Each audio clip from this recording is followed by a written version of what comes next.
Non, docteur, je disais donc sur la question de la fiabilité toujours de ces statistiques avec l'aspect sécuritaire, comment garantir l'exhaustivité du recensement dans les régions comme le nord-ouest et le sud-est où la sécurité reste un défi?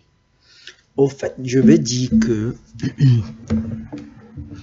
moi, les gars de Yaoundé, les amis de Tonton Harry, Ce sont les amis de Tonton Harry. sont les amis de Tonton Harry. Ok.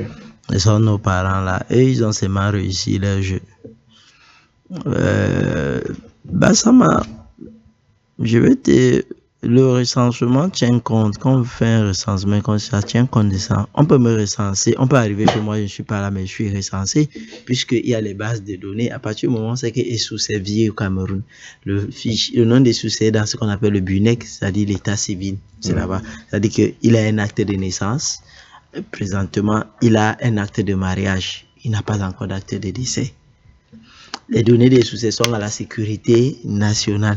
Les données de succession, tu as parlé de MTN Orange. Ça veut dire que si on arrive chez moi, je ne suis pas là et qu'on dit que non, ici c'est un monsieur, il s'appelle monsieur tant. C'est pour cela qu'on a numérisé quand dans des tablettes numériques. Ça veut dire que c'est la même chose qu'on fait, elle est comme là. Quand le nom revient, automatiquement ça rejette. On l'a déjà. On peut même recenser sur le terrain 2 fois. Mais c'est au niveau. Bruno a parlé de quoi? À parler du système de croisement. C'est à ce niveau-là.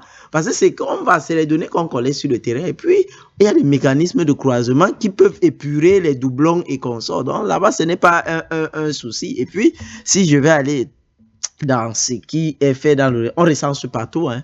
On recense, il faut dire qu'on recense. Mais le problème ici n'est même pas là-bas. Encore qu'il n'y a pas de recensement fiable. Utilisez n'importe quel satellite, il n'y a aucun recensement qui est fiable. C'est pour cela qu'on dit toujours environ. Quelle est la population qui est fiable? On dit toujours environ parce que rien n'est fiable. Ce ne sont pas des choses mathématiques. Il faut les estimer. C'est des estimations juste. Mais, et on peut les avoir, c'est-à-dire approximativement quand on veut. Mais moi, je veux poser d'abord une question, monsieur. Je vous connais comme un journaliste très futé. L'histoire vous avez suivi ça? Recensement? Oui, vous avez suivi ça. Vous êtes même au courant, vous qui êtes journaliste au quotidien, vous savez, ils sont où, ils sont à quel niveau et tout. La seule chose que je peux vous dire, c'est que je sais que le recensement avait commencé à Yaoundé, quelque part à Yaoundé. Je peux vous dire qu'il y avait eu un rassemblement quelque part dans le CAM, à Yabassi. Je peux vous dire que, oui, dans un rassemblement avant, justement, j'ai appris qu'il y avait même des formations qui ont été faites. Je peux également vous dire que ce qu'on a également porté, c'est que je voyais dans des forats où on demandait aux uns aux autres que non, si tu as quelqu'un, il faut appeler le responsable de tel, dire que tu viennes de la part de, pour que tu sois parmi les gens qui vont descendre sur le terrain. Et c'est où j'avais appris que aussi dans les 5000 pour 100 km. Merci alors, merci. Moi je vais SM. C'est ils sont à la maison, ils doivent nous comprendre. Nos pôles là, Carrefour Benskin, Carrefour de Côte, ils doivent nous comprendre. Bruno a dit quelque chose d'extrêmement important. Quand il y a une activité comme celle-là, la première des choses, c'est l'information. La première des choses, c'est l'information. Et l'information devrait être officielle. Ça veut dire quoi? Ça veut dire qu'on aurait peut-être assisté à un discours du chef de l'État qui annonce un discours spécial, c'est-à-dire pour créer l'élément spécial, c'est-à-dire pour que tout le monde, on vous dit, le chef de l'État va parler dans les canaux, dans le calendrier inhabituel. Je ne sais pas si vous avez, parce que non, c'est que le 19 mai, là, il va parler. Non, c'est que le 31 décembre, il va parler. Le 10 février, il va parler. Présentation des vœux. Ça, ce sont des canaux traditionnels, habituels. Quand on sait que le chef d'État va parler, ben, quand vous dites, par exemple, je prends un exemple, les médias vous disent que le chef d'État va parler. On vous dit même qu'il y a une communication spéciale du chef de l'État demain lundi. Tout le monde s'est dit quel événement il y a, quel événement, et il veut parler du recensement. Et de là, il va vous donner des objectifs. Tout recensement a des objectifs. Est-ce qu'on veut recenser les ménages? C'est à des fins économiques. Est-ce qu'on veut recenser la population? C'est à des fins. Parce que, dites-vous une chose, on m'a dit en sciences politiques, pour comprendre l'État, il faut comprendre la plus petite entité, c'est-à-dire une association ou bien la maison, la famille. pour que vous rationnez. C'est-à-dire le montant de la ration journalière ou mensuelle ou hebdomadaire est fonction du nombre de personnes qu'il y a dans votre maison.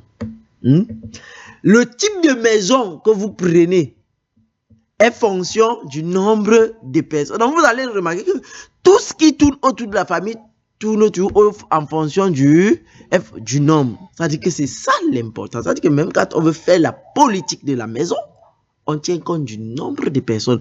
Quand on veut faire la politique du Cameroun, on tient compte de quel nombre nous sommes. Et un autre élément que les gars ils vous ont parlé du redécoupage administratif du Cameroun. Ça veut dire que, en réalité, ce qu'on est en train de voir, j'ai suivi, je crois cette semaine, le ministre de la Communication, porte-parole du gouvernement, fait une communication là, officielle là-dessus et il peinait à répondre aux questions, il tâtonnait et tout. Donc, un recensement ne surprend pas les gens. Parce que même ceux que vous formez, il y a des questionnaires. Il y a une façon d'aborder les gens, encore que nous sommes dans un climat général. C'est-à-dire que dans le cas général, nous sommes dans un climat social très tendu. Ce n'est pas facile de voir quelqu'un qui a, oui, comment vous dire, est-ce que la population même d'abord, je prends un exemple, que mes frères qui sont par exemple je sais pas, à Mabanda, je sais pas, m'excuse, mais c'est pour lui, est-ce que vous pensez que le gars qui vit à Mabanda, là-bas, il se présente sur le recensement, c'est que le recensement, c'est à quoi? Les gens sont devenus très réfractaires. Vous dites que, oh, tu veux me parler tes trucs de femmes là, et tout. Voyez un peu. Je suis sûr que les agents, même, on va les verser de l'eau glacée dans les maisons, de l'eau chaude et tout. Donc, il y a déjà cette formation aujourd'hui. Alors, d'autres même courent vers là parce qu'ils ont entendu qu'il y a un argent à donner. Vous avez même fait ou bien 5300 km. Vous pensez que ça, c'est encore normal? Ça, c'est bien déjà la sorcellerie. 5300 km. 100 km. 100 km. Ça, c'est pas la...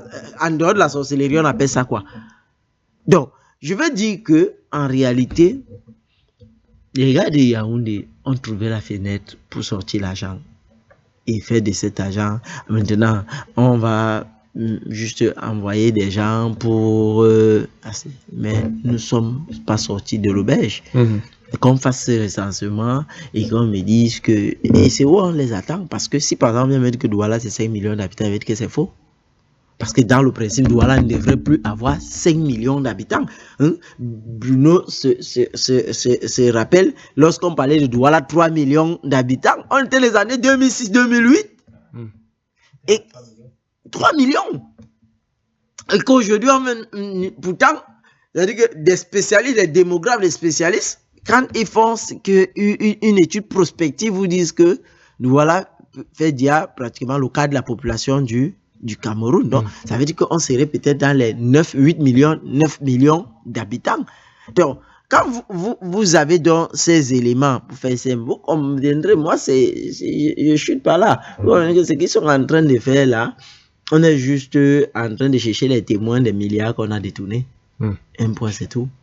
Il n'y a rien. C'est-à-dire que du début à la fin, il n'y a rien de sérieux. On peut encore se réjouir on peut encore affirmer que le dernier, par exemple, qui avait eu lieu, je crois, en 2006 ou 2005. 2005. Il y a 21 ans. Au moins, il y avait eu communication là. Au moins, on était venu faire des discours. Ça avait bougé quand même. Mais aujourd'hui, moi, personnellement, je vous ai dit, c'est quand je suis tel qui me dit que non, vraiment, je serai pas au travail parce que je suis agent recenseur. Oh, je suis ceci, c'est où je... Mais jusqu'à aujourd'hui, peut-être, on est arrivé jusqu'à ils n'étaient même pas là. Moi, ils ne sont même pas arrivés. Et c'est pour ça que j'ai posé la question que vous, en tant que journaliste, parce que vous voyez, vous, en tant que journaliste, c'est-à-dire, vous dormez. Moi, quand j'ai une information, vous savez, je vous l'envoie. Je vous l'envoie parce que vous avez tous les mécanismes pour vérifier la véracité de cette information. Et vous-même, vous dire que j'ai entendu ça veut dire que c'est compliqué. Et si vous, qui êtes même, c'est-à-dire qu'un recensement ne devrait pas se faire sans vous. C'est-à-dire que c'est pas les premières personnes qu'on appelle, c'est les journalistes. Voilà ce qu'on veut faire. Et on vous supplie, on dit que bon, ça c'est ce qu'on appelle communication publique. Vraiment, vous avez un rôle, vous devez communiquer, aller communiquer dans les médias. On ne le fait pas. On ne le fait pas. On est supplié. On a mieux communiqué sur la visite du pape Tant que le pape serait venu là, il finit par nous. Notre problème, c'est quoi? Les personnes de sa religion pouvaient être de son obédience, pouvaient être concernées. C'est comme on va dire, le grand imam va venir, vous n'allez pas. Voyez un peu. Mais que des problèmes de la maison, des problèmes de recensement, est-ce qu'il peut avoir un recensement dans un pays, par exemple, qu'on n'appelle pas les hommes politiques de ce pays, quel que soit leur bord politique? Je ne sais pas si qu'on n'appelle pas les institutions en charge, parce que ces institutions partent, les hôpitaux sont concernés parce qu'on est chez eux, et on meurt chez eux, les mairies sont concernées, le BUNEC est concerné, et non, on ne peut pas, et j'aurais été d'accord avec vous si c'était pas des étrangers, on ne peut pas appeler Orange et MTN, ne tentons pas, parce que c'est des questions de souveraineté. Mais si, c'est question de souveraineté. Nous sommes même très mal partis. Vous avez quand MTN vous dit qu'il a tel nombre ou bien Orange, c'est vrai, c'est des bêtises qu'il raconte. Parce que moi, dans les questions de sécurité, j'en là-bas pour vous démontrer qu'il y a trop de faux même qui se fait dans ces histoires de ça. Vous pensez qu'aujourd'hui, si on réussit à entrer dans votre compte mobile console de tout l'argent, c'est fait avec la complicité de qui? Donc, il y a par exemple les banques, parce que nous sommes abonnés dans les banques ont des données réelles si quelqu'un est mort, en fait, les données approximatives, si quelqu'un est mort ou pas. Donc, il y a bien des institutions, on ne les a pas appelées. On n'appelle pas les médias. On n'appelle pas, parce que je suis de ceux qui pensent que les acteurs politiques contribuent à l'animation quotidienne de la vie politique d'un État. Alors, conséquence, si on veut faire un recrutement, il faut appeler tous les acteurs politiques. Voilà ce qu'on projette faire, parce que ces acteurs ont des ouailles. Ils peuvent être des relais même sur le plan de la communication, sur le plan de l'information.